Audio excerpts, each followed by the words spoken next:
할렐루야. 예. 오늘 우리에게 주시는 하나님의 말씀 함께 보도록 하겠습니다. 계속해서 요한계시록을 좀 보겠습니다. 요한계시록 3장입니다. 3장 14절로 22절까지 말씀 보도록 하겠습니다.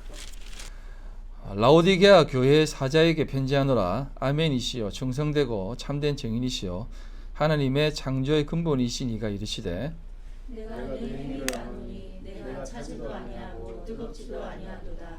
내가 차든지 뜨겁든지 하기를 원하노라. 내가 이같이 미지근하여 뜨겁지도 아니하고 차지도 아니하니 내 입에서 너를 토하여 버리리라.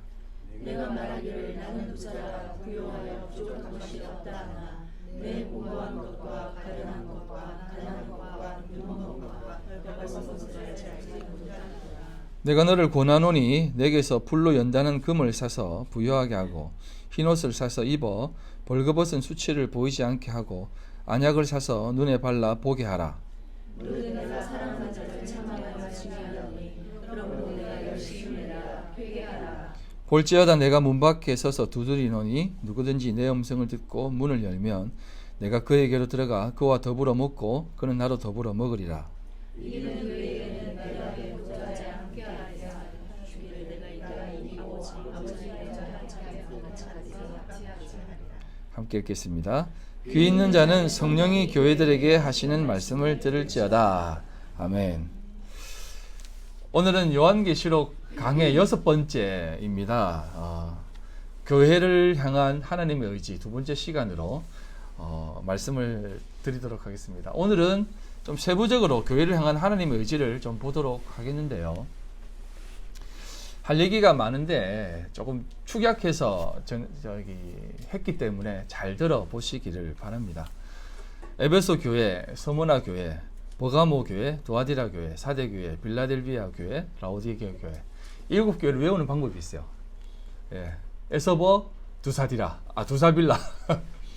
에서버라는 사람이 그 두사빌라에 산다 이렇게 하시면 됩니다. 뭐 굳이 안 해오셔도 되는데 그냥 이렇게 한번 재밌게 해봤습니다.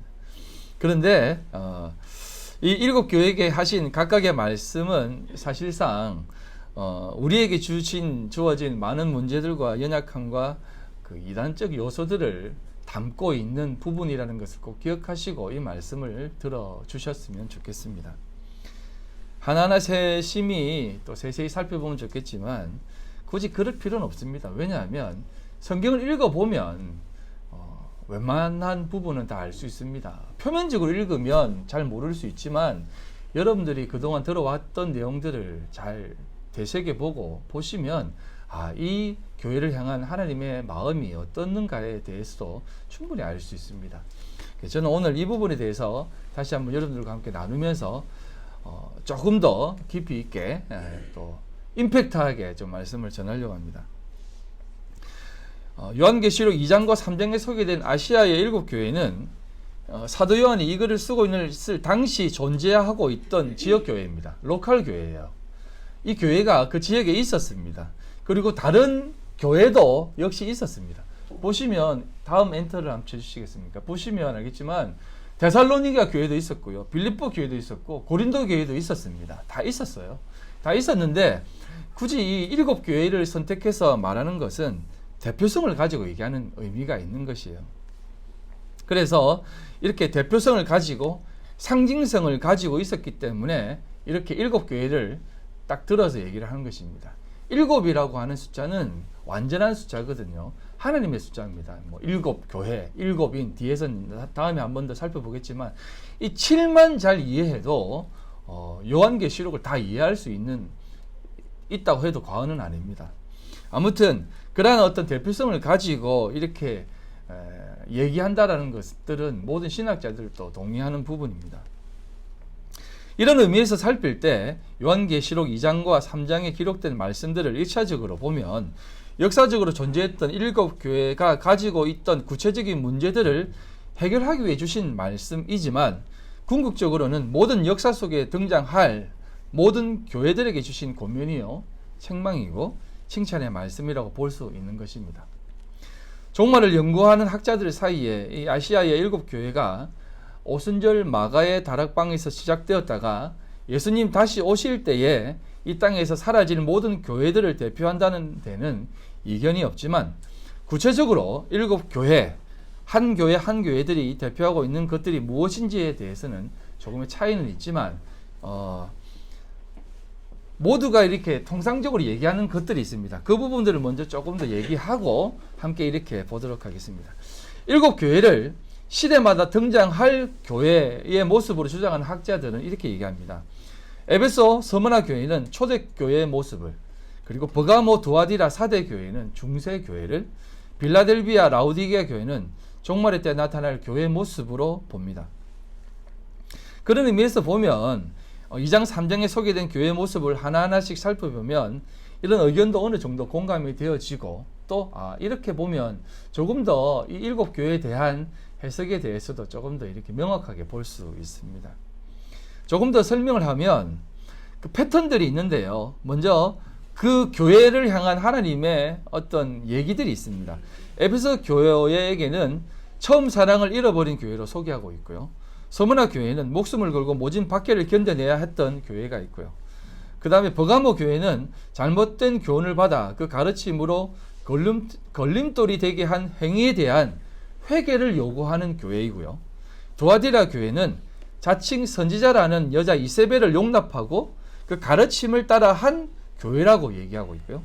사대 교회는 잠자는 교회, 죽은 교회라고 얘기하고 있고, 빌라델비아 교회는 인내하는 믿음으로 시험의 때를 면할 것을, 인내하는 교회로 시험의 때를 면할 것이다라고 약속을 받는 교회고요. 그 다음에 라우디게아 교회는 미지근한 신앙을 가진 교회라고 얘기를 듣는 그런 교회입니다. 이렇듯 각기 특징을 가진 7교회 개별적인 어떤 서신을 보내면서 몇 가지의 패턴을 가지고 얘기를 합니다. 4가지 패턴을 볼 수가 있는데요. 이제 엔터 치시면 됩니다. 예, 먼저 한번 쭉 보시면 첫 번째 패턴은 예수님의 모습에 대해서 얘기를 합니다. 예수님의 모습에 대해서 소개를 하거든요. 쭉 소개를 합니다. 그 다음에 두 번째 패턴은 뭐냐면 내가 안다입니다. I know. 내가 안다입니다. 그리고 세 번째 패턴은 뭐냐면 귀 있는 자는 성령이 교회들에게 하시는 얘기를 들어라 라고 얘기합니다. 귀 있는 자는 들어야 된다. 들어야만 된다라는 얘기를 합니다. 그리고 세 번째 패턴은 뭐냐면 이기는 자에게 주시는 하나님의 축복에 대한 얘기들을 해주십니다. 이 4가지 패턴을 가지고 쭉 얘기를 해요. 한번 보시면 예수님의 모습, 어떤 모습입니까? 엔터를 한번 쳐주시면 에베소 교회에 나타난 예수님의 모습은 오른손에 7뼈를 붙잡고 7 금축대를 사이를 거니시는 이로서 나와 있고, 또 각 교회마다 등장하는 모습들이 다 있습니다. 서머나 교회는 처음이요 마지막이요 죽었다가 살아나시니 예수 그리스도께서 이런 모습으로 우리에게 오신다는 것입니다. 이것은 각각의 어떤 의미가 있는 것이 아니라 예수님은 이런 모든 모습들을 담고 우리에게 오신다는 것이에요. 7교회를 향한 하나님의 말씀은 한 교회 한 교회에게 말하는 것이 아니라 대표성을 가지고 있기 때문에 7교회를 하나의 뭉뚱그리로 보시면 됩니다. 그래서 초대교회 때부터 종말 때까지 이르게 될 이 모든 교회를 향한 메시지라는 것이에요. 초대교회는 이러니까 이렇게 메시지, 중세교회는 이러니까 이렇게 메시지, 또 종말을 살아가는 지금 현 시대의 교회는 이렇다라고 하는 그런 개념으로만 보는 것이 아니라 다 통틀어서 보시는 게 좋아요. 그래서 이 4가지 패턴이 어떻게 보면 조금은 중요한 부분이 있습니다. 그래서 좀 보시면 첫 번째 예수님께서 등장하는 그 계시의 모습을 보면 장차 오실 예수님, 앞으로 우리에게 나타나실 예수님, 그리고 우리에게 어떤 모습으로 계시는지에 대한 모습의 예수님, 그 모습이 다 담겨져 있어요. 여러분 한번 생각해 보시기 바랍니다. 우리가 예수님을 사랑한다, 또 예수님 너무 닮고 싶어요, 예수님이 너무 좋아요, 나 예수님 없으면 안 돼요 라고 말을 하지만 여러분 7 금초대 사이에서 모든 그 털 부분은 하얗고 그 새하얀 옷을 입고 금띠를 띠르고 오른손에 7 별을 딱 쥐고 나타나신 예수님이 여러분 앞에 있다고 딱 생각해 보세요. 예수님 사랑해요 이렇게 나올까요? 아니면 그 앞에 납자가 엎드러져 죽은 자와 같이 될까요? 사도 요한은 그 앞에 엎드러져 죽은 자와 같이 되었다라고 얘기합니다. 여러분, 우리가 예수님이 우리의 모든 것을 이렇게 체휼하시고 또 도와주시고 친구가 되어주시고 내가 너와 함께 하겠다라고 얘기하시고 너의 아비가 되어주겠다 하시고 너의 친구가 되어주겠다라고 하신다고 해서 예수님을 그런 모습으로만 보지 말라는 것입니다. 예수님은요, 하나님이십니다. 여러분, 그런 생각해 보셨어요? 성부 하나님이 계시고 성자 예수님이 계시고 성령 하나님이 계십니다. 그런데 이 하나님이 세 분이 계신데 예수님이 세상을 이렇게 하나님께서 세상을 이렇게 다 바꾸시고 멸하시고 모든 권세를 다 가지고 내려오실 때에는 어떤 분이 내려오시냐면 예수님이 내려오십니다. 저는 이 부분에 대해서 좀 많은 생각을 했어요. 왜 아버지가 오시지? 왜 아들이 오시지?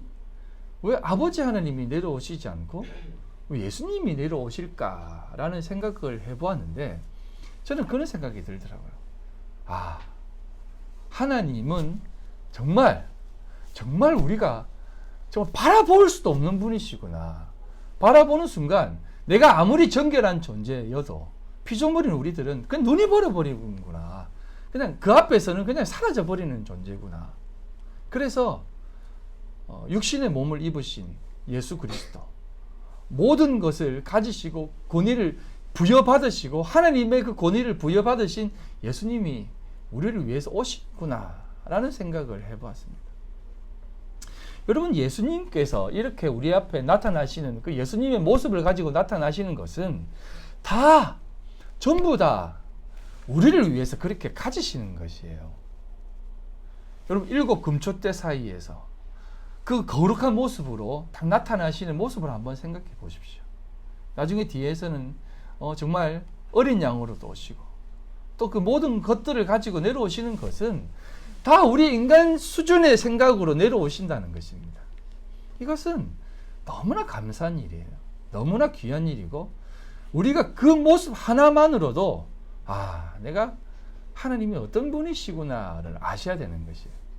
그래서 이런 모든 모습들은 어떤 권위를 가지거나 어떤 힘을 가지거나 무서운 어떤 징벌을 가지고 내려오는 개념이 아닙니다. 하나님이 우리를 위해서 이렇게 오시는구나 라는 것을 생각하시면 됩니다. 그래서 예수님의 모습이 귀하고 복된 것입니다. 그래서 우리가 감히 사랑한다라고까지 말할 수 있는 것이에요. 두 번째 패턴은 뭐냐면 내가 안다입니다. 그러한 모든 말씀의 반복이라는 것입니다.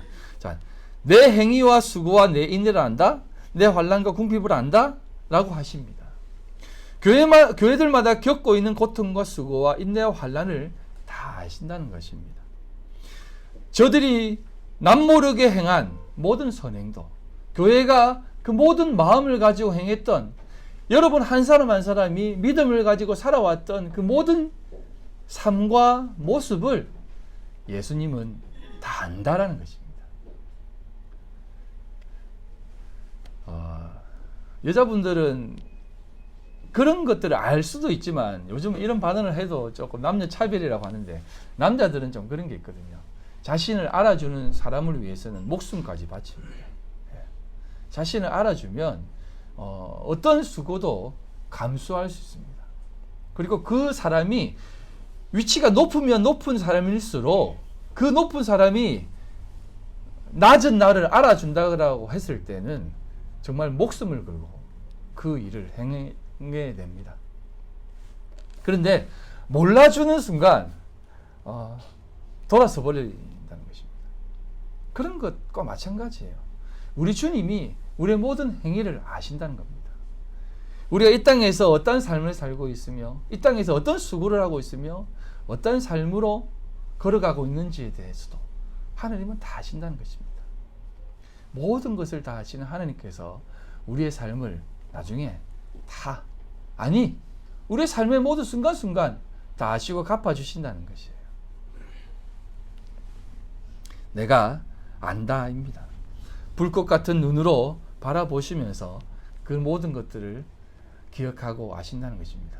그런데 더 중요한 것은 뭐냐면 예수님은 발람의 교훈을 쫓아 살아간 모습들도 다 알고 거짓 선지자 이세벨의 가르침 또한 받은 것 또한 내가 알고 있으니까 그렇게 살지 말라라고 하시는 겁니다.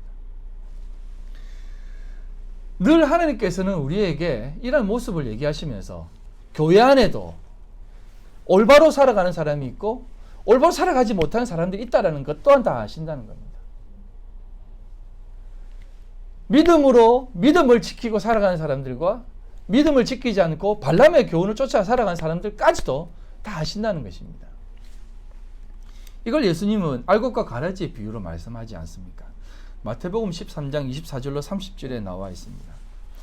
예수님께서 그들 앞에 또 비유를 들어 이르시되 천국은 좋은 씨를 제밭에 뿌린 사람과 같으니 사람들이 잘 때에 그 원수가 와서 곡식 가운데에 가라지를 더 뿌리고 갔더니 싹이 나고 결실할 때에 가라지도 보이거늘 집주인의 종들이 와서 말하되 주여 밭에 좋은 씨를 뿌리지 아니하였나이까? 그런데 가라지가 어디서 생겨났나이까? 주인이 이르되 원수가 이렇게 하였구나. 종들이 말하되 그러면 우리가 가서 이것을 뽑기를 원하나이다 라고 얘기합니다. 발람의 교훈, 이세벨의 교훈을 쫓아 살아가는 사람들이 이 땅에 믿음의 사람들 가운데에 있다는 것입니다. 교회에 있다는 것이에요. 그래서 예수님께서 이 말씀을 하시는 겁니다. 그렇게 말하니까 그러면 이 가라지 다 뽑아버리면 안 됩니까? 라고 하시니까 예수님께서 뭐라고 하시냐면 놓아두어라 라고 합니다. 놓아두어라. 건드리지 마라. 왜요? 알곡이 다칠까 걱정된다라는 겁니다. 여러분, 발람의 교훈을 쫓아 살아가고 이세벨의 교훈을 쫓아 살아가는 삶이 무엇이겠습니까?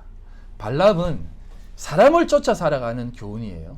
이세벨의 교훈은 사람을 망치는 교훈을 쫓아 살아가는 사람입니다. 여러분, 뒤에 한 번 더 얘기하겠지만 발람은 광야 시대 때 이스라엘 백성들을 무너뜨렸던 거짓 선지자 중에 한 사람입니다. 아니, 이방 선지자 중에 한 사람이에요. 어떤 선지자라면 사람의 쾌락을, 사람의 재물을, 사람이 추구하고자 하는 그러한 어떤 물질들의 추구함을 쫓게 만드는 선지자 중에 대표 선지자입니다. 이세벨은 어떤 선지자냐면 바른 교훈을 쫓아서 살아가는 사람들을 잡아 죽이는 존재였습니다. 하나님의 바른 믿음을 가진 사람들을 잡아 죽이는 존재였어요. 열왕기상 18, 19절에 나와 있는 내용 아닙니까? 엘리야 시대에 바알을 쫓아 살아왔던 사람들, 그 존재들을 향해 이 이세벨이 반기를 들었습니다. 자기를 따랐던, 자기가 믿는 바알신을 따랐던 그 선지자 450명과 다른 추종자 400명을 데리고 엘리야와 붙었는데 잽도 안 되게 져버린 것입니다. 그러다 보니 이 이세벨이 거기서 내가 잘못했구나 라고 하지 않고 더 반기를 들어서 엘리야 어디서 잡아 죽여버리겠다라고 합니다. 엘리야는 도망가지 않습니다.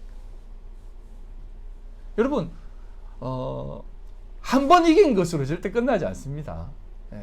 그 이긴 것은 하나님이 이기게 하시기 위해서 이긴 것입니다. 또 세상은 또 믿음의 사람들을 이기려고 덤벼듭니다. 어떤 방법을 동원해서라도. 이세벨이 그런 존재예요. 사람을 미혹하고 사람을 넘어뜨리는 존재가 이런 존재라는 것입니다. 이런 것들이 교회에 다 들어왔는데 들어온 것도 그렇게 하는 삶도 내가 다 안다라고 합니다. 그래서 세 번째 말씀이 이 말씀인 것입니다. 귀 있는 자는 성령이 교회들에게 하시는 말씀을 들어라 입니다. 귀가 있는 자들은 들어야 합니다. 들어야 믿음이 자랍니다. 들어야 우리가 어떤 모습을 가지고 있는지 알 수 있습니다. 들어야 준비할 수 있고, 들어야 기도할 수 있습니다. 들어야 고난을 축복으로 알 수 있고, 들어야 약속된 참된 것을 바라볼 수 있습니다. 특별히 종말 때가 가까워지고 있을 때에 귀를 기울여 들어야 하고, 이렇게 듣는 자가 복되다라고 계시록 1장 3절은 말씀을 그렇게 딱 던지며 시작하는 것입니다.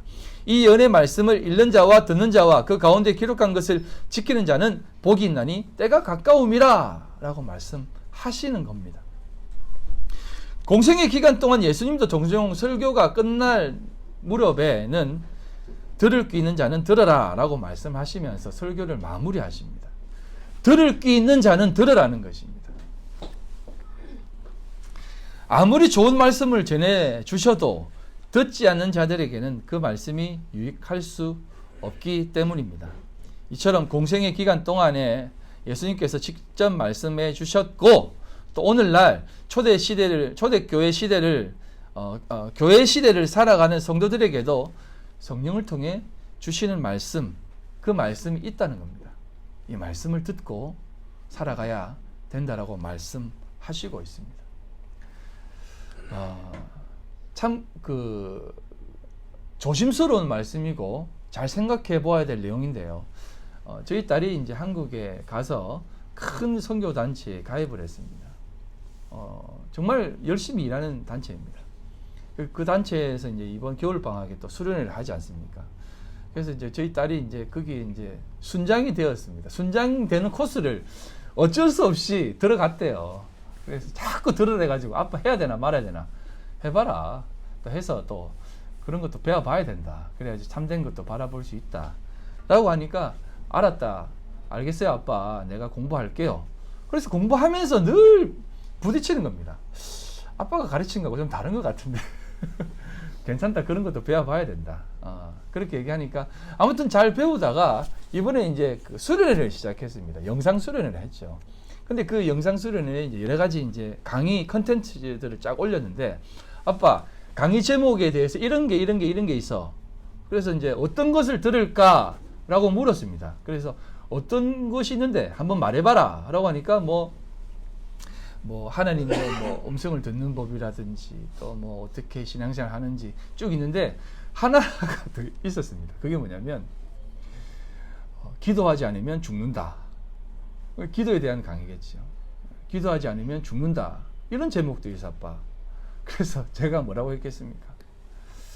참 웃긴다. 하진아 잘 들어라. 우리는 죽기 위해서 기도해야 돼. 죽어야지 죽기 위해서 기도하는 거지. 왜 안 죽으려고 기도해? 그러니까 알았어 아빠. 내가 아빠한테 괜히 물어봤어. 뭐 이렇게 하는 투로 얘기를 하더라고요. 여러분 기도하지 않으면 죽는다가 어딥니까? 여러분 우리는요 매일매일 죽어야 돼요. 한국 교회를 바라보면 어떤 염려가 되냐면 정말 어떻게든 살아나려고 막 발버둥 치는 것 같아요. 하나님이 왜 우리 교회, 이 땅의 교회, 하나님의 백성들에게 이러한 고난과 이러한 상황을 주셨을까요? 너희들이 가지고 있던 그 모든 육체의 열심과 그 모든 가지고 있는 그걸 다 뽑아내려고 하시는 겁니다. 너희들의 그 수고, 열심, 하나님 앞에서는 정말 보잘것없고 아무것도 아니니까 좀 뽑아내라. 좀 내가 말하는 것을 좀 들어라. 왜 자꾸 길을 닫고 너희들이 살아나려고 발버둥 치는 거니? 그런데 모든 교회들은 자꾸 알겠습니다 하나님. 내가 더 열심히 할게요. 더 열심히 안 해서 이런 고난 주셨군요. 내가 열심히 안 해서 이런 고난 주신 거 아닙니까? 그래서 막 어떻게든 더 열심히 하려고 합니다. 기본적으로 한번 생각해 보세요. 부모가 자식들을 벌 줄 때 왜 벌 줍니까? 네 생각 버리고 내 말 들으라고 벌 주는 거 아닙니까? 너 왜 자꾸 네가 옳다라고 얘기해? 너 왜 자꾸 네가 자꾸 맞다라고 얘기해? 아빠가 인생 살아보니까 그거 아니야. 아빠 말 좀 들어. 근데 끝까지 아니야 아빠 내 생각이 옳아라고 하면 두드려 맞지 않습니까? 밥도 굶기고. 근데 인간들은 부모가 굶으라고 다니는데 알았어 내 뜻 관철 안 시켜주면 내가 굶어버릴게 하면서 더 굶으려고 하는 것이. 그래서 이번 이 수련을 하기 전에 2박 3일 금식 수련회 또 해야 된다고 막 그러더라고요. 그래서 어떻게 하는지 아세요? 막 화내면서 아빠 나 배고파 죽겠는데 그런 말 좀 하지 마. 금식 수련을 하면서 막 화를 내는 거예요.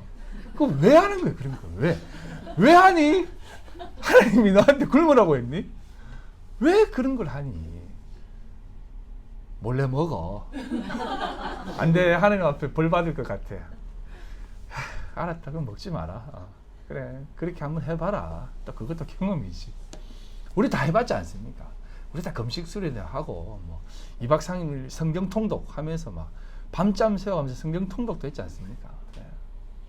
저도 목사 안수 받을 때 제가 있던 교회의 전통이 뭐냐면 강도사 때 가면 무조건 목사 안수 받기 전에 일주일 동안 기도원에 올라가서 일주일 동안 금식하고 내려오라고 합니다.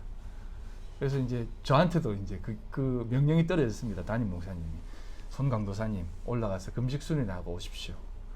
예. 그래서 저는 이제 너무 그게 힘들었거든요. 그래서 이제 어떻게 꾀를 냈냐면 알겠습니다 하고 월요일날 교회 안 가지 않습니까? 화요일 아침까지 꾸역꾸역 먹고 갔습니다. 화요일 아침까지 꾸역꾸역 먹고 화요일에 이제 갔습니다. 가가지고 이제 금요일 밤까지만 굶고 내려와야 되겠다 했는데 정말 하나도 기도가 안 되더라고요. 근데 또 그런 은혜는 있었습니다. 한 3일 굶으니까 기도밖에 할 게 없더라고요. 뭐 다른 거에 뭐 책도 눈에 안 들어오고 그냥 앞이 노라니까 글도 안 들어오고 뭐 누구 뭐 말씀 전하면 기도원 가니까 막 계속 집회하지 않습니까? 말씀도 하나도 안 들어오고 그냥 기도밖에 안 되더라고요. 그래서 이거 말씀도 덥고 설교도 못 듣겠다. 그래서 그냥 그 굴이 있거든요. 그 최자실 기도원에 갔거든요. 굴에 가가지고 나머지 이틀은 그냥 기도원 그 굴에 들어가가지고 기도만 했습니다. 그런 또 은혜는 있긴 있더라고요. 근데요, 여러분, 하나님이 우리에게 왜 그런 것을 요구하겠습니까? 그건 뭐냐면 네가 그렇게 해서 너의 뜻을 관철시키고 이 시대를 변화시키려고 애쓰지 말고 내 음성을 좀 듣고 내 말에 귀를 기울이고 성령이 교회에게 하시는 말씀을 좀 듣고 살아가라. 그렇게 하시기 위해서 이러한 것들을 행하시는데 자꾸 세상은 돌파구를 찾으려고 하고 교회까지도 이런 코로나 시대에 어떻게 하면 교회가 살아날 수 있을까? 교회가 어떻게 하면 문 닫지 않고 할 수 있을까라고 하는 그 돌파구만 자꾸 제시하는 것입니다. 이 시대에는요, 하나님께서 우리에게 말씀하시는 그 말씀만 잘 귀 기울이고 살아가시면 됩니다. 그걸 오늘 이 계시록 7교회를 통해서 우리에게 말씀하시는 겁니다. 여러분, 발람의 교훈이 뭔지 아세요? 우리가 할 수 있다. 네가 가지고 있는 그 재물, 네가 가지고 있는 그것들로 이 모든 일들을 행할 수 있다라는 것을 가리키는 게 발람의 교훈이에요. 이스라엘의 교훈은 뭐냐면 이렇게 하지 않으면 너희들 망할 것이다 라고 하는 그 교훈을 주는 것입니다. 교회? 이렇게 하지 않으면 문 닫게 될 것이야. 기독교인? 이렇게 하지 않으면 너희 기독교 망하게 될 것이야. 라고 하는 게 이세벨의 교훈입니다. 이 교훈을 받지 말라는 것입니다. 그런데 오늘날 많은 교회에 이 교훈이 들어와 우리를 미혹해 하고 있다는 것입니다. 좀 더 살펴보면 에베소 교회에게 생명나무 실과에 대한 약속을 하십니다. 이 내용은 아담에게 한 내용 아닙니까? 그리고 스무나 교회에게 옥에 던져 넣겠다라고 하는 것은 요셉에 대한 내용입니다. 그리고 버가모 교회, 이 발람의 교훈을 조심하라고 하는 것은 광야 교회에 대해서 얘기하는 것입니다. 그리고 두아디라 교회에게 얘기하는 이 거짓 선지자 이세벨에 대한 내용은 이스라엘 왕국에 대한 얘기입니다. 하나님의 나라 왕국에 대한 얘기입니다. 그리고 사대 교회는 심판과 포로의 삶에 대해서 왕국이 시작 끝나고 심판과 포로의 삶에 대해서 얘기하는 것입니다. 그리고 빌라델비아 교회는 회복에 대한 내용이고, 그 다음에 라오디게아 교회는 신약 교회를 살아가는, 오늘의 교회를 살아가는 배교에 대한 내용을 담고 있는 것입니다. 그래서 역사적으로 볼 때 이 7교회는 참 아이러니하게도 이 성령의 교회들이 하신 말씀을 듣지 않는 것으로 막을 내리게 하십니다. 7교회는 사글이 없어집니다. 네. 다 없어져 버려요. 역사 속에서 사라져 버립니다. 마지막으로 이렇게 얘기합니다. 이기는 자에게 주시는 약속이 있습니다. 이기는 자에게 주시는 약속, 구체적인 상급과 축복에 대해서 소개하고 있습니다. 이기는 자에게는 생명나무의 과실을 먹게 될 것이고, 이기는 자에게는 둘째 사망해를 받지 않을 것이고, 이기는 자에게는 성전의 기둥이 되게 하시리라고 각각의 교회들에게 여러 부분으로 말씀해 주고 있습니다. 이기는 자, 즉 이기라고 말씀하시고, 또 한 가지, 너희들 귀 있는 자는 듣게 되고 듣는 자는 반드시 이기게 된다는 것을 말씀해 주고 있는 것이에요. 이게 참 어려운 말씀인데요. 여러분 듣는 자입니까? 듣지 못하는 자입니까? 여러분 스스로를 한번 생각해 보십시오. 나는 하나님의 말씀을 듣고 있는지, 잘 듣고 있지 않는지. 이거 청력에 대한 얘기가 아니다라고 말씀을 드렸습니다. 여러분들이 정말 하나님을 하나님으로 생각하고 성령 하나님이 우리에게 말씀하시고 계시다라고 생각하고 우리의 삶 가운데에 그 하나님의 말씀을 듣고 살아가는지, 이걸 생각해 보라는 것입니다. 이 듣는 자에게 하나님은 이기게 하신다는 것입니다. 이기게 하시고 또 이기는 그에게 이러한 축복을 주신다라고 말씀하시고 계세요. 조금 더 들여다보면 여러분, 이 이기는 싸움, 우리가 싸우는 싸움이 무엇입니까? 우리는 쉽게 이렇게 얘기합니다. 이 싸움은 영적 싸움이다. 영적 싸움. 신약 교회를 살아가는 우리들은 이 영적 싸움을 한다라고 얘기합니다. 여러분, 영적 싸움이 뭐예요? 영적 싸움. 실제적으로 제가 윤미자매하고 이렇게 막 싸우는 것이 영적 싸움입니까? 세상과 막 싸우는 게 영적 싸움입니까? 막 그 정부의 반기를 들고 삭발 빡 하고 청와대 앞에서 몸에 불 지르는 게 영적 싸움입니까? 뭐 그것도 쉽지는 않습니다. 쉽지는 않아요. 하지만 그것을 두고 영적 싸움이라고 말씀하지 않습니다. 영적 싸움은 단순히 물리적 싸움이 아니라 교회 가운데 침투해 들어오는 그 악한 교훈들, 악한 생각들, 교회인 여러분들 그 모든 개개인 한 사람들의 한 사람들의 심령 속에 들어오는 그 영적인 그 악한 것들, 잘못된 사상과 생각들, 이것들이 여러분들에 들어와 싸우게 되는 것이 영적 싸움이라는 것이에요. 이 싸움이 진짜 싸움이라는 겁니다. 보시면 사도 바울이 복음을 전할 때 니고라 당의 가르침을 쫓아 살아간다, 그런 가르침을 쫓아 살지 마라 라고 하면서 영적 싸움에 대해서 얘기합니다. 여러분, 니골라당, 발람의 교훈, 이세벨의 가르침, 이게 다 우리가 싸우는 영적 싸움의 주범이에요. 이것을 우리가 놓치게 되면 우리는 진짜 어떤 싸움을 해야 될지 모른다는 겁니다. 여러분, 가끔 살다 보면 헛갈리지 않습니까? 내가 애국을 하는 사람이고 믿음의 이 옳은 참된 것을 아는 사람인데 이렇게 주저앉아 있으면 안 되지. 나가 뭔가를 해야지. 싸워야 되지. 라고 하는 생각 들 때가 있지 않습니까? 여러분, 그럴 때 오늘 말씀을 꼭 기억하십시오. 그 싸움은 혈과 육의 싸움이 아니다. 영적인 싸움이라는 겁니다.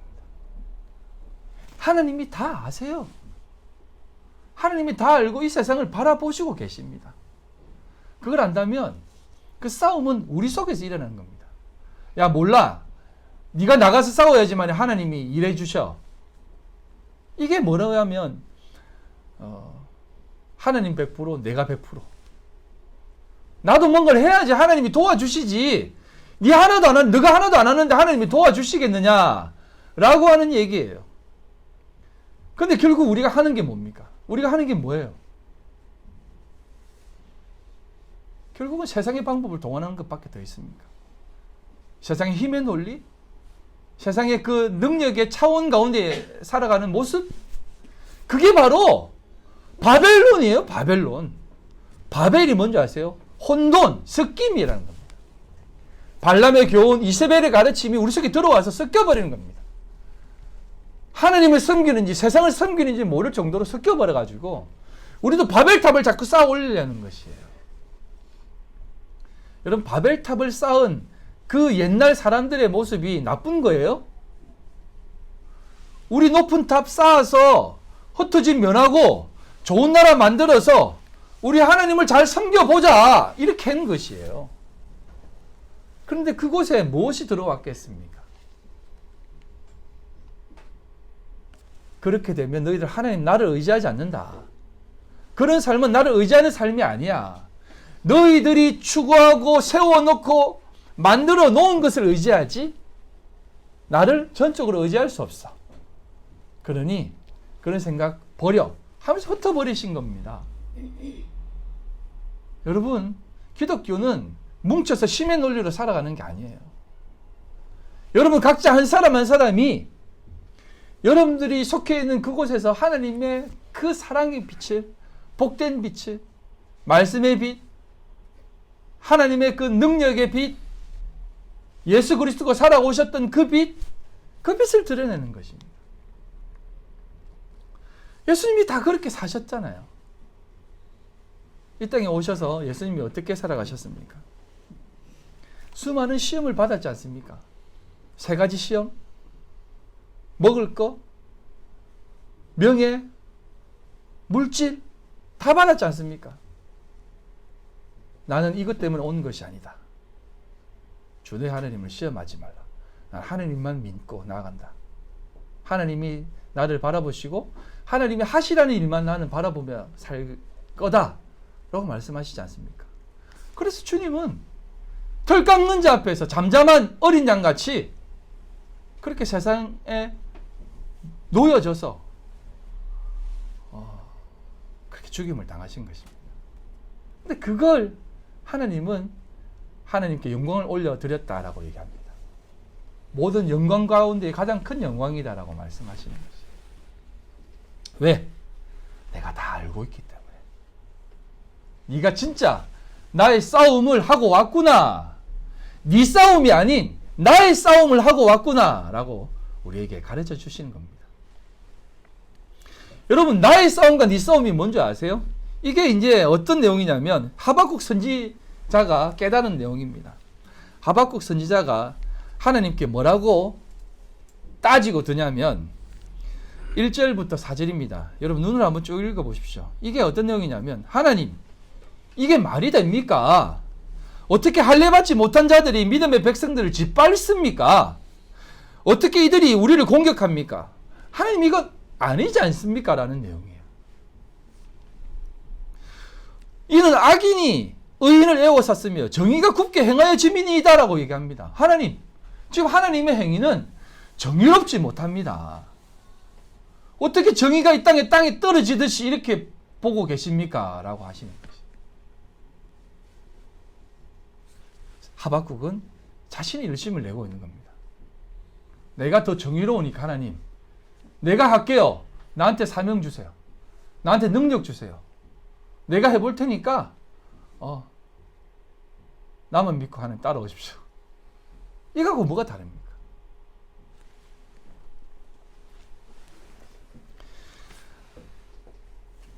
많은 이 시대 목회자들이 얘기하고 있지 않습니까? 하나님, 이 코로나 이건 아니잖아요.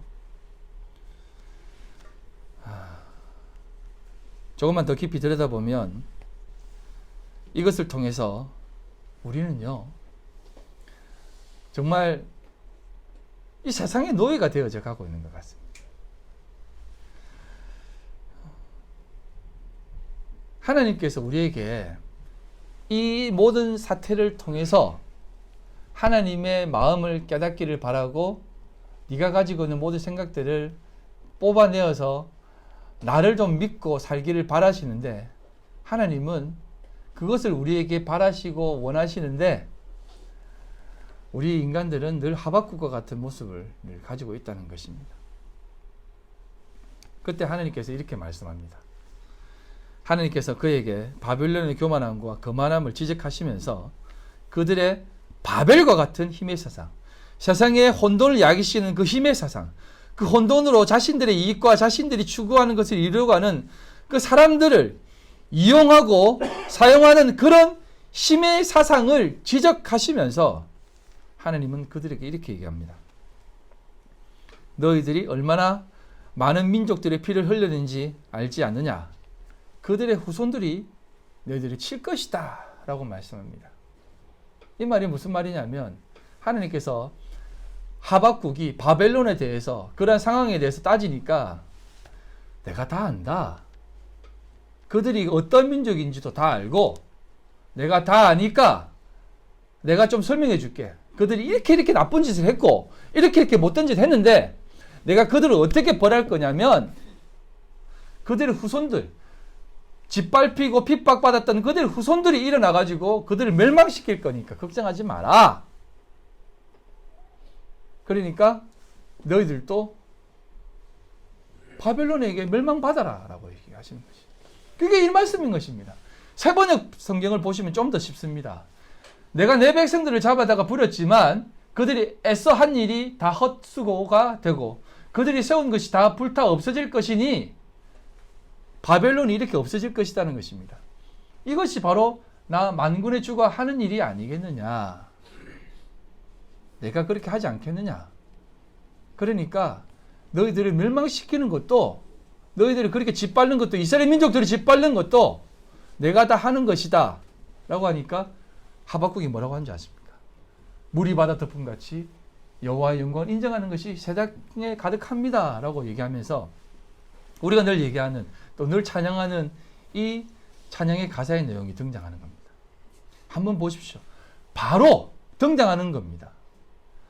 이방 민족들이 다 그렇게 할 것이고 너희들도 그렇게 짓밟힐 것이니까 그렇게 알아라 라고 하니까 하박국이 뭐냐면 알겠습니다. 정말 그러시네요. 여호와의 영광이 이렇게 인정되어지는군요 라고 하는 겁니다. 그 어리석은 바벨론, 그 회칠한 모던 같은 바벨론이 우리 이스라엘 민족들을 다 짓밟는 것이 여호와의 영광이 드러나는 것이군요 라고 고백하는 겁니다. 그리고 이 고백을 하는 것입니다. 하나님, 이 일을 이 수년 내에 행하십시오. 이 수년 내에 부흥해 주십시오 라고 얘기하는 겁니다.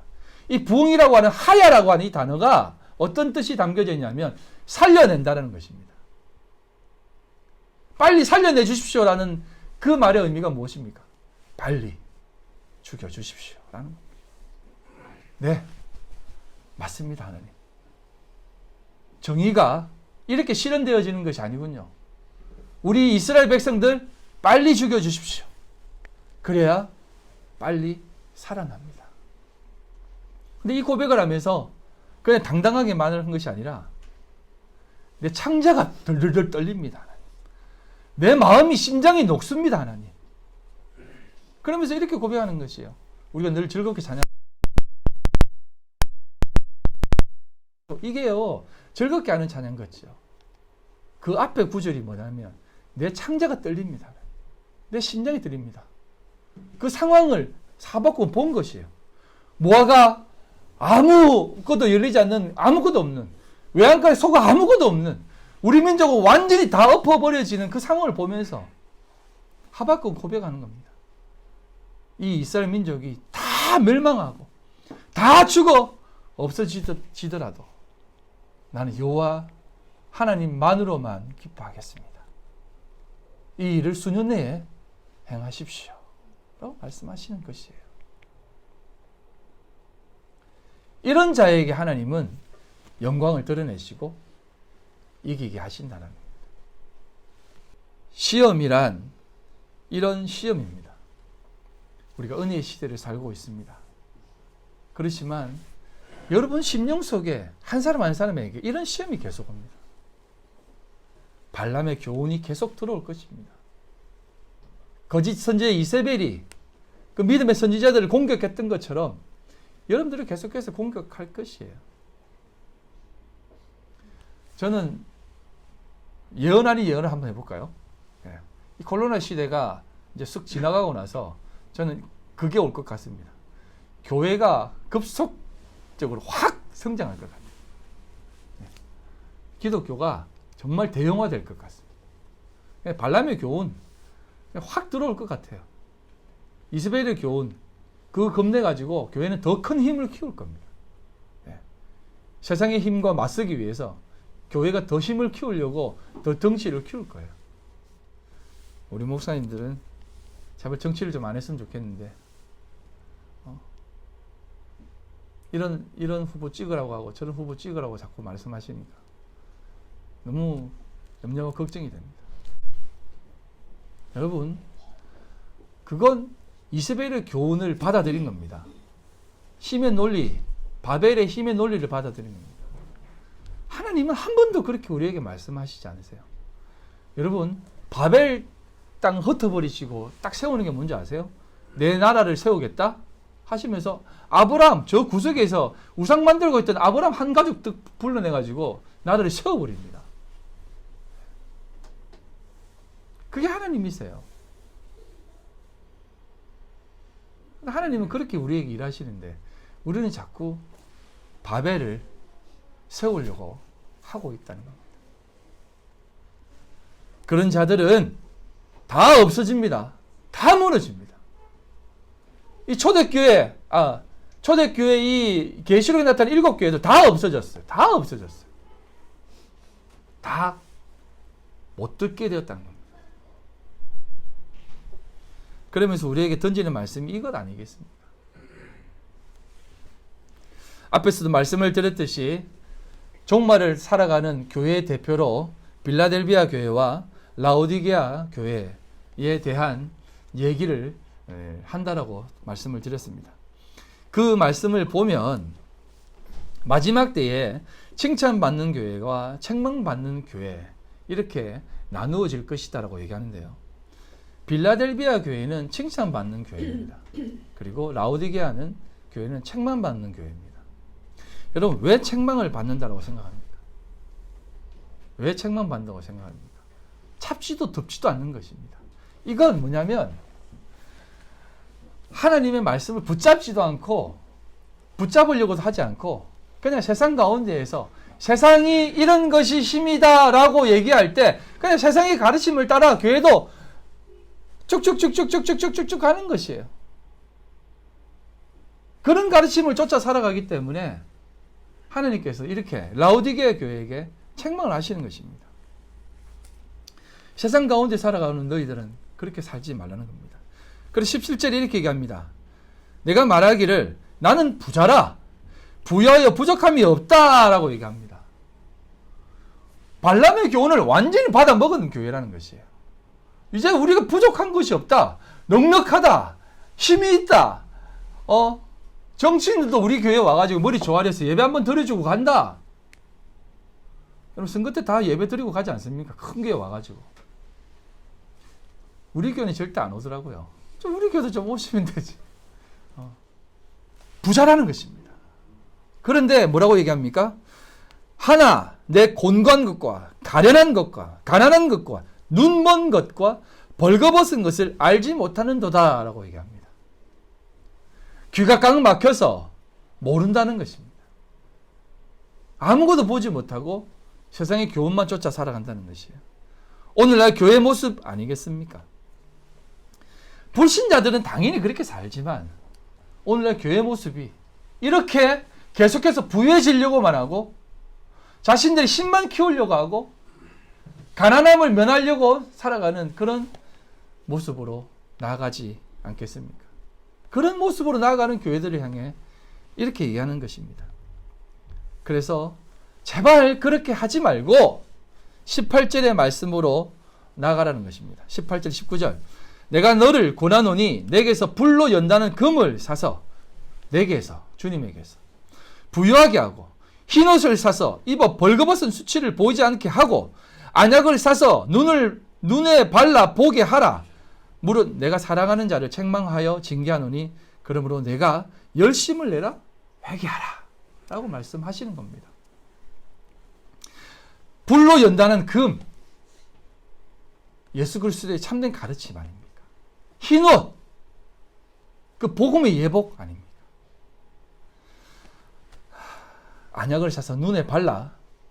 눈에 덮인 것을 뜨게 하라는 것입니다. 모든 것을 다 팔아서 이렇게 하시라는 겁니다. 여러분이 가지고 있는, 여러분들이 추구하고 있는 모든 것을 다 하나님 앞에 내려놓고 그렇게 하라는 겁니다. 오늘날에도 하나님은 그 예수 그리스도의 비유를 말씀하시고 있는 겁니다. 한 부자 청년이 와서 내가 다 지켜 해냈습니다. 어떻습니까, 예수님? 말씀하면서 어떻게 하면 영생을 얻을 수 있습니까? 뭐 부족한 게 있습니까? 라고 했을 때 예수님은 한마디 딱 던집니다. 잘했다. 수고했네. 하지만 그거 다 팔아. 가난한 사람들에게 나눠주고 나를 쫓아라 라고 합니다. 근데 그 부자 청년은 근심하며 돌아갑니다. 라오디게아 교회가 지금 그 얘기를 하는 겁니다. 오늘날 이 시대 교회에게 그 얘기를 하는 겁니다. 네가 추구하고 바라고 네가 행하려고 했던 그 모든 것들, 잡으려고 했던 것, 추구하려고 했던 모든 것들, 이루려고 했던 그 모든 것들, 신앙의 모습도 마찬가지입니다. 신앙의 성숙도 마찬가지입니다. 이런 것들을 다 내 앞에 내려놓고 마음 비우고 나를 쫓으라. 그렇게 말씀하십니다. 근데 이 라오디게아 교회인들은 아마 근심하면 돌아갔을 것이에요. 우리 괜찮은데 뭘 또 주님이. 이 정도면 됐지. 우리 괜찮아.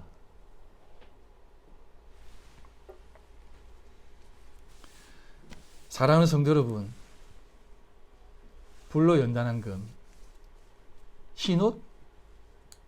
아니야. 그것을 여러분 얻기 위해서 여러분 모든 것을 다 파셔야 됩니다. 그래야만 우리는 이기는 자가 됩니다. 그러지 않으면 우리는 설 수 없습니다. 그 말씀을 드러내시기 바랍니다. 그러면 오늘 집에 가서 어떻게 좀 은행을 정리할까? 외신에 있는 돈을 다 뽑아가지고 저기 할까? 그런 거 아닙니다. 그런 수준 낮은 모습으로 듣지 마십시오. 그게 아니라 여러분의 모든 가치관과 생각과 그 마음을 하나님께 다 향하십시오. 여러분 안에 들어오는 그런 모든 그 사상과 그것들을 정말 몰아내기 위해서 싸우십시오. 이 영적 전쟁을 하시라는 겁니다. 하나님 앞에서 여러분들이 정결한 신부가 되어서 흰옷을 입고 하나님 앞에 나아가는 것입니다. 20절에 이렇게 얘기합니다. 볼지어다 내가 문 밖에 서서 히스테미 딱 하나님께 세우시는 겁니다. 아나스타시스 두드리노니 누구든지 내 음성을 듣고 문을 열면 내가 그에게로 들어가 그와 더불어 먹고 그는 나로 더불어 먹으리라. 볼지어다라고 하는 이 이두라고 하는 이 헬라어는 이것 좀 보십시오. 좀 보세요. 이런 뜻이에요. 주님이 지금 여러분들 앞에 다 계시지 않습니까? 마지막 때의 모습입니다. 예. 라오디게아 마지막 종말을 살아가는 우리들에게 종말에 다 넘어져 버린 교회들에게 지금 얘기하는 겁니다. 주님이 가까이 오셔서 지금 이 얘기를 하는 것입니다. 문 밖에 있어서 지금 주님이 두드리고 있으니까 귀 있는 자는 듣고 좀 열어주십시오. 이건 전도하는 그런 얄팍한 어떤 말씀이 아닙니다. 오늘을 살아가는 우리 그리스도인들에게 지금 여러분들에게 던지고 있는 말씀이에요. 문을 좀 열고 꼭꼭 닫아서 우리 잘하고 있으니까 예수님 좀 이따 오세요 라고 하지 말고 내가 지금 네 앞에 서 있으니까 문을 열고 나와 함께 더불어 살자 라고 말씀하시는 겁니다. 사랑하는 성도 여러분, 한 목사님이 이런 간증을 하는 것을 들었습니다. 그 목사님이 열심히 이제 공부를 하다가 이제 목사가 되었다고 하는데요. 그래서 이분이 이제 공부를 너무 열심히 하다 보니까 몸도 많이 안 좋아졌지 않습니까? 그러다가 이제 하나님 앞에 은혜를 받아 하나님 앞에 주의 종으로 이제 부름받아 살다 보니까 몸이 안 좋은 상태에서 또 이제 목사님으로 생활하다 보니까 간이 그렇게 안 좋아졌대요. 그래서 의사 선생님이 자꾸 이런 식으로 살면 당신은 얼마 못 가 죽을 겁니다. 라고 얘기했대요. 그래서 이제 고민하다가 그래도 뭐 이래 살다가 죽으면 그만이지 하고 열심히 이제 목회를 하고 하다가 이제 다시 병원에 가가지고 건강검진을 받으니까 자기는 그게 간증이라는 것입니다. 다른데 다 안 좋아졌는데 간만은 튼튼하게 됐다는 겁니다. 그래서 지금도 매년 건강검진을 받으면 늘 간은 정상보다 더 좋은데 다른 데가 이제 점점 안 좋아지고 있다는 겁니다. 근데 참 이 얘기를 들으면서 참 이게 나구나라는 생각이 들더라고요. 저도 사실은 좀 그렇거든요. 의사 선생님이 뭔 하나님 뭐 어떤 믿음이 있길래 굳이 중국에 가려고 하느냐, 여기서 좀 치료 잘 받고 있지 라고 하니까 그래도 또 부르심이 있으니까 가야 안 되겠습니까 하고 이렇게 왔는데 저도 그렇습니다. 막 안 좋아진다고 막 그랬다가 아직은 이제 요번에 안 나가가지고 잘 모르는데 지난번에 나갔을 때는 좋아졌네요 하시더라고요. 그래가지고 그래 아직 나보고 죽으라고 하시는 건 아닌갑다 라는 생각이 들었습니다. 그러면서 제가 이제 드는 생각이 뭐냐면, 여러분 우리가 간 때문에 죽습니까? 코로나 때문에 우리가 죽는 것 같아요? 아닙니다. 우리는 하나님 때문에 죽어요. 하나님이 죽이시면 죽는 거고 하나님이 살리시면 살리는 건데 왜 자꾸 우리는 어리석게 이렇게 살아갑니까? 여러분 코로나로 우리는 절대 죽지 않습니다. 아멘. 세상은 자꾸 이세벨의 교훈으로 우리를 자꾸 이렇게 다스리려고 합니다. 공포심, 두려움, 그래서 우리 인간들을 이렇게 흩어놓게 하고 교회가 그런 어떤 혐오스러운 집단으로 만들어 버리려고 합니다. 그래서 교회는 또 어떻게 하냐면 우리는 혐오 집단이 아니에요, 우리는 괜찮은 모습이에요 라고 해서 또 세상 앞에 또 우리가 잘하려고 또 애를 씁니다. 왜 그렇게 합니까? 그러지 마세요. 세상은 늘 우리를 그렇게 공격합니다. 그렇게 조장할 거예요. 하지만 여러분 그 가르침에 여러분들 미혹되지 마십시오. 세상은 절대 코로나로 멸망하지 않습니다. 하나님 때문에 멸망하지. 하나님이 그 일을 행하시지 우리가 왜 그것을 겁내하고 살아갑니까? 믿음으로 가슴 펴고 살아가십시오. 그리고 사단은 점점 우리 성도의 믿음의 교제를 못하게 합니다. 여러분 이 비대면이 얼마나 우리 성도들의 어떤 성도의 참된 교제를 못하게 하는 줄 아십니까? 대면하십시오. 여러분 모든 것을 나누라고 했는데 사랑만 나눌 겁니까? 그런 걸 무슨 염려하고 걱정합니까? 하나님이 우리와 함께 계시는데. 그런 의미에서 우리 오늘 졸업하는데 어느 한국 보내는 거 너무 겁내하지 마십시오. 우리 성준이 고등학교 올라가면 이제 더 열심히 해야 되는 그런 것도 너무 염려하지 마십시오.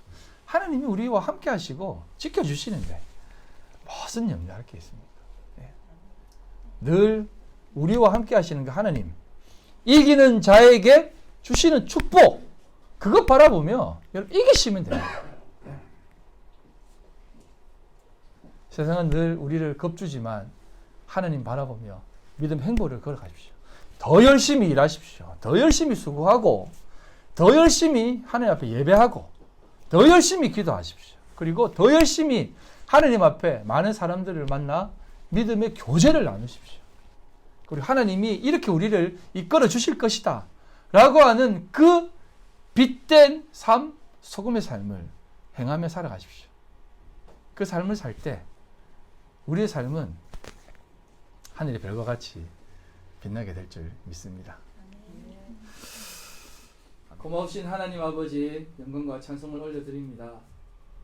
우리 가운데 역사하시는 하나님, 우리 가운데 일하시는 하나님, 우리를 끝까지 붙잡고 하나님 보좌 우편으로 이끄시는 또 이끄실 하나님, 너무나 감사합니다.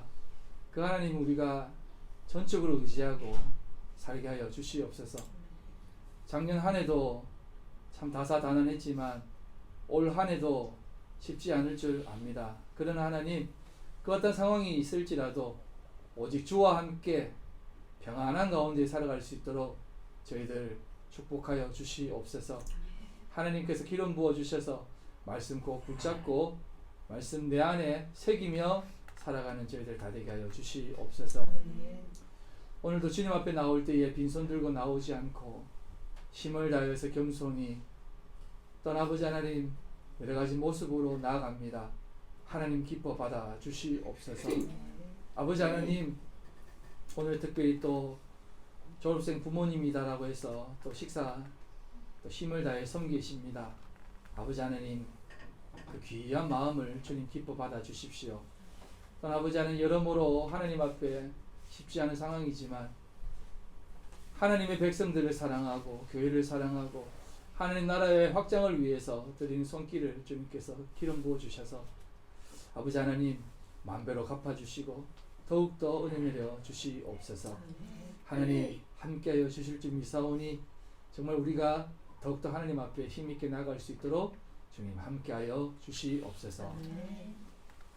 지금은 우리 주 예수 그리스도의 그 크신 은혜와 아버지 하나님의 극진하신 사랑하심과 성령님의 교통인도 역사 충만하심이 오늘도 주님 앞에 나아가는 하나님의 교회인 우리 성도들 머리와 그들의 가정과 직장과 사업과 삶의 터전 위에 지금으로부터 영원토록 함께 있을지어다.